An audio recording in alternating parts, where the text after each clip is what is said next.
it was just so, the timing was so great for his Storms. Everything just finished in time to hold the push of MVP.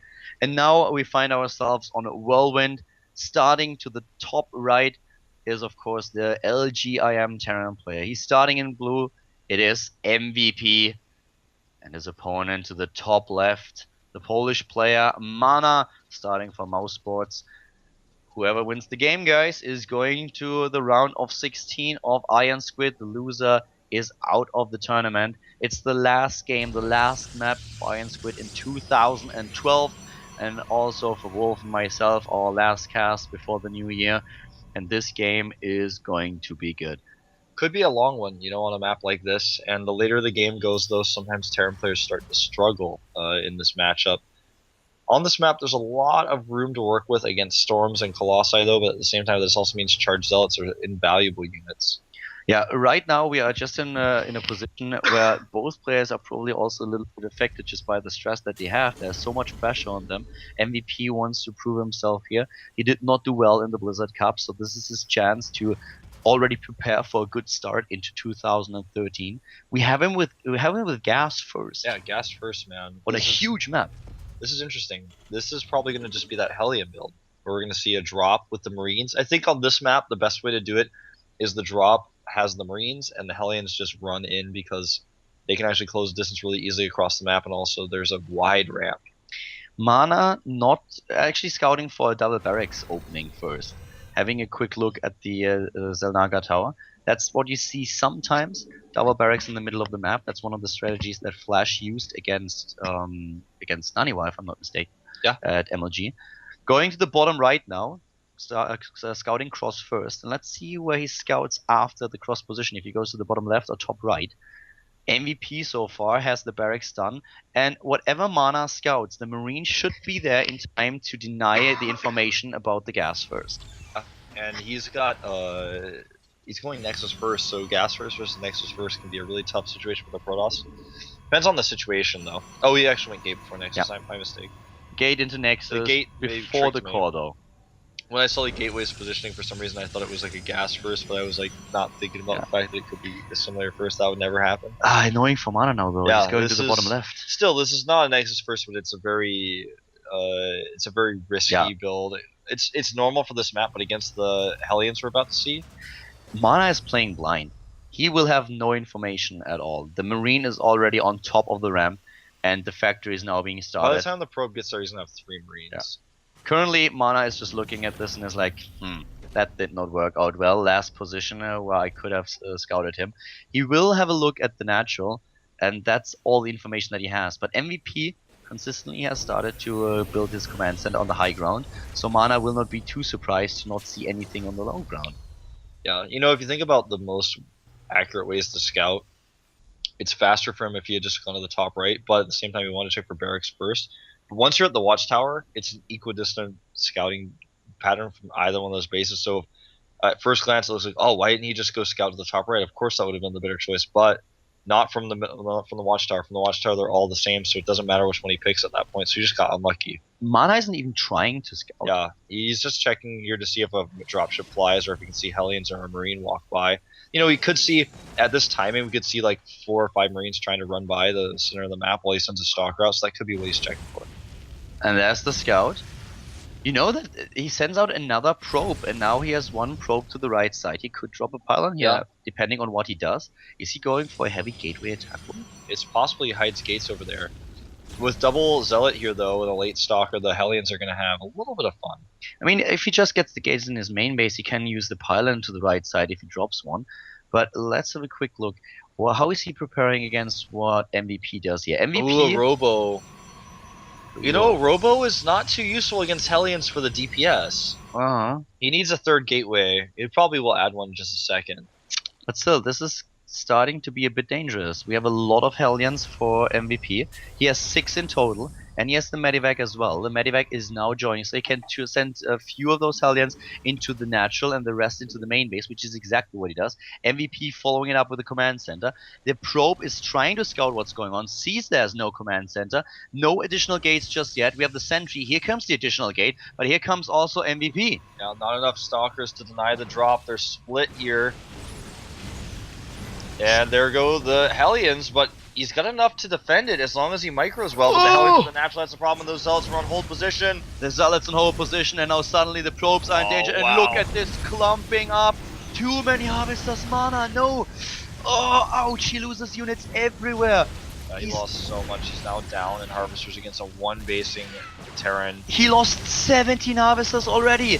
And it's not over yet. 18, 19, and with another shot he gets 20 in total. Oh my god, what an amazing trade for MVP. And now he's got the Banshee pull-up ready. He does not have Cloak, but he will be able to kill more Harvesters with this. Even without Cloak, you're pretty much guaranteed to get at least 3 with the Banshee as long as the Stalkers aren't ready and waiting for you.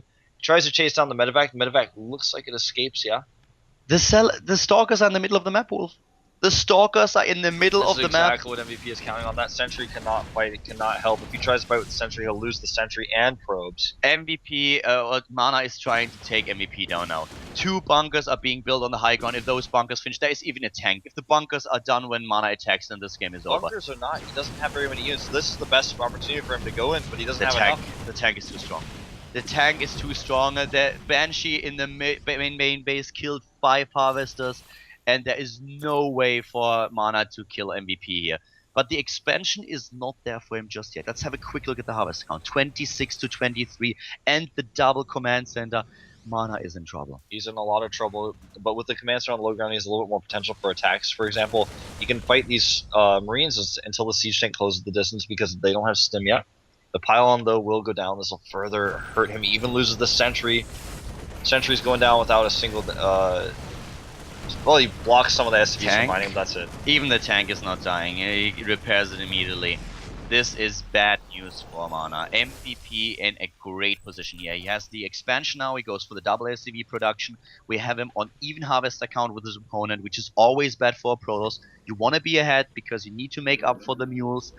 And the tech is also very good for MVP. Siege tanks out on the map. Starport done. Going into Stim. And now, of course, just trying to play his back. Yeah, man. MVP is not religious. He doesn't celebrate any holidays. Not Kwanzaa, no Hanukkah, no Christmas for him. He just celebrates winning, man. And right now, he might actually have his victory just right before Christmas. Getting out of this group, we've got Stim coming out. We got combat shields.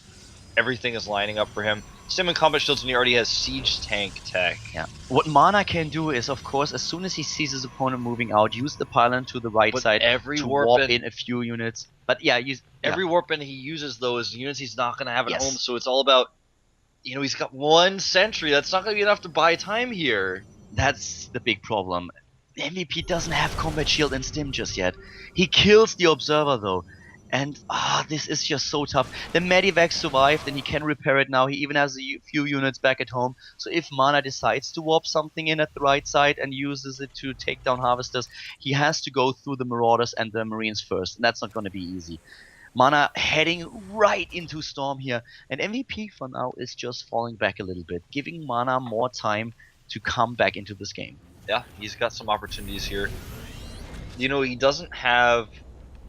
a lot of his bioforces are still just kind of in their infant stages. Yeah, the combat shields are done now and the stim is finishing up, but he doesn't have that large number yet. So the Templar Archives, Storm, and potentially some Archons with charge could push him back into this, but his harvester count was so low that he can't also have forge upgrades, which is going to start to put him behind because MVP now starts +1. He doesn't have the gas. He's just now starting to get those forge upgrades. He lost the Banshee, MVP did.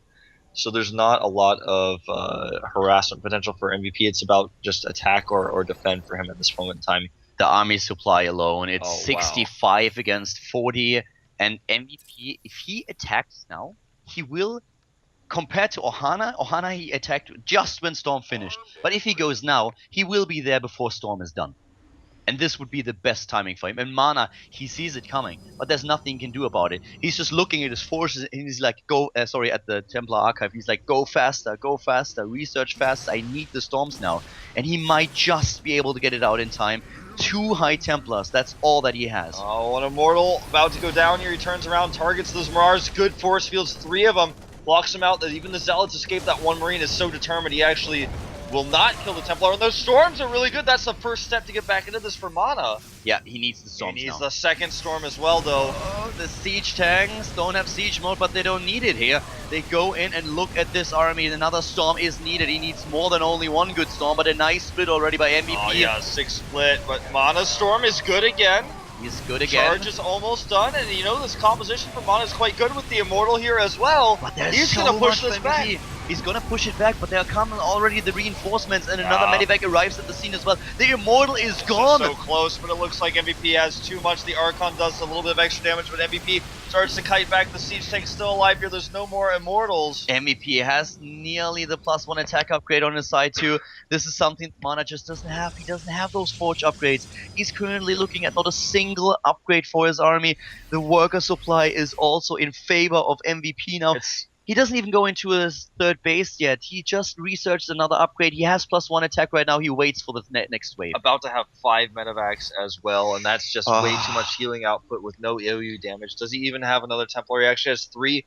These storms are going to decide the game. If they're good, he'll probably still die. He needs amazing storms. Mana played so well in this series, but here comes MVP. The storms are good. They're really good. And now he can charge and chase. The medevac's low on energy. Another feedback goes down. MVP's army size is quite large, but he is actually having the micro back here. It looks like it's just barely too much with the concussive shells. 14 Marauders. Not have enough damage output. There are 14 Marauders, and now MVP is moving in. 100 supply for him. Only 60 left for Mana. Another Stalker bites the dust. There's the last Templar. He's trying to chase them down. Exactly. No energy left.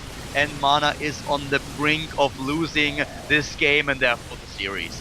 He's just waiting for a few more storms to try to turn this around, but he just does not have the time. MVP is not going to give it to him. He takes out a gas. He's taking out the Zealous. Marauders running up, targeting down those Templar. Will he even get one storm? He tries, and it only hits a Marauder. Yeah, this storm didn't hit anything. It didn't even kill the Marauder. The storms were amazing, but this last one, it wasn't worth the energy at all. And now suddenly he has to abandon his natural. He's fighting with the ropes already. This is game. MVP is going to advance together with Stefano to the round of 16 of IronSquid. Mana, the Polish player, the youngster, is not able to beat the best Terran player in the world. Not today. MVP will take it. GG. Well played. Good luck, says Mana. And I think, you know, most people like us expected MVP and Stefano to get out, but Mana really gave him a tough fight there at the end.